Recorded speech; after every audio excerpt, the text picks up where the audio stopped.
Did you know that November is Aviation History Month? Turns out it is. Came as a surprise to me. My family has quite a history of aviation. My grandfather used to fly around with Charles Lindbergh.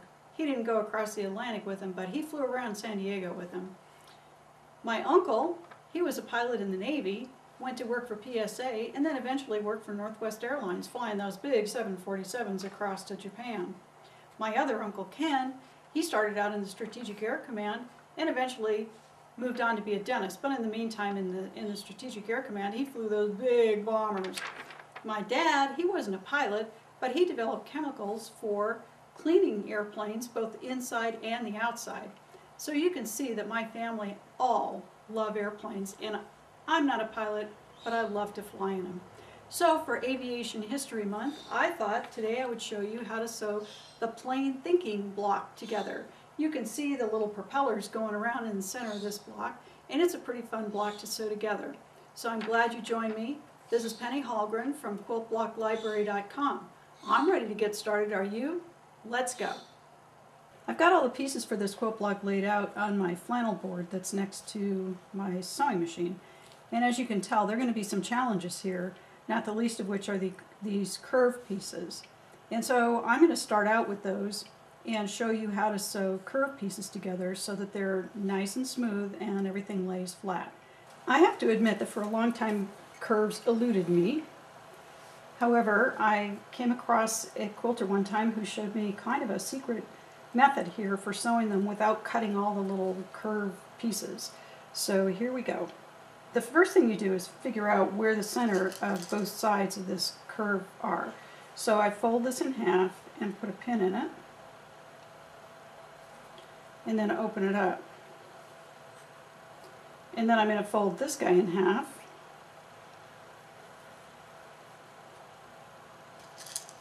and put a pin in the center, and then I'm going to line these two up. And I'm going to make sure that the points here are kind of facing together, and then these sides are parallel. That way I know that when I line this up and fold it open, that it's going to make a square. So I'm lining this up, these two pins up. I'm going to take both of them out because I can see I have little folds in my fabric, and then I'm going to put one back in, so that marks the center. And then I'm going to scooch this to the side and line up my sides. Now I know this makes kind of a bunched up mess, but that's okay because it's going to straighten out when I sew it.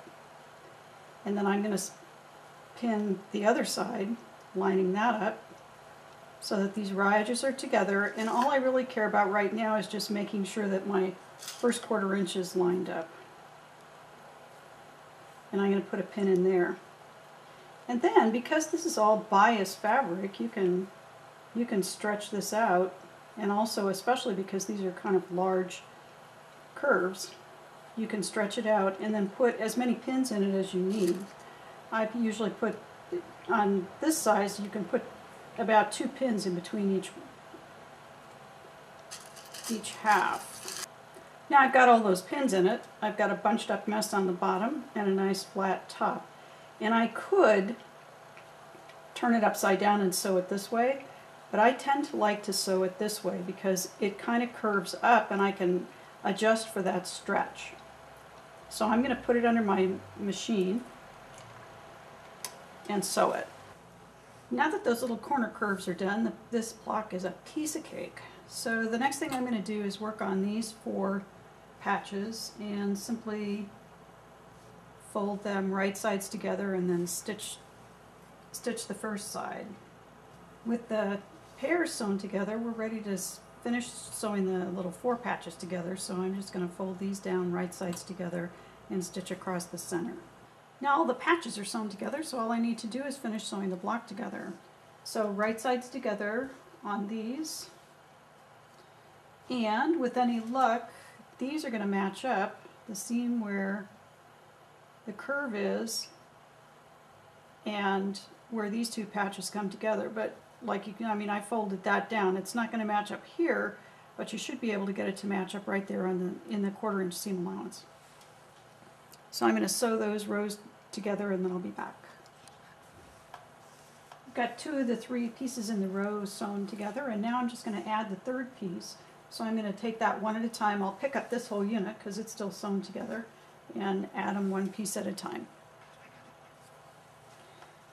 Now the patches in all the rows are sewn together, so all I need to do is sew the rows together and that will complete the block.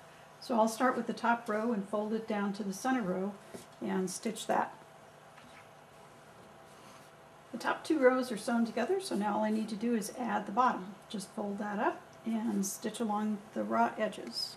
Our plain thinking quilt block is now finished. You can see the propeller is right there ready to go. And for Grandpa, Ray, and Dad, I know you're not out there resting in peace. You're out there stirring up some fun. At least I hope you are.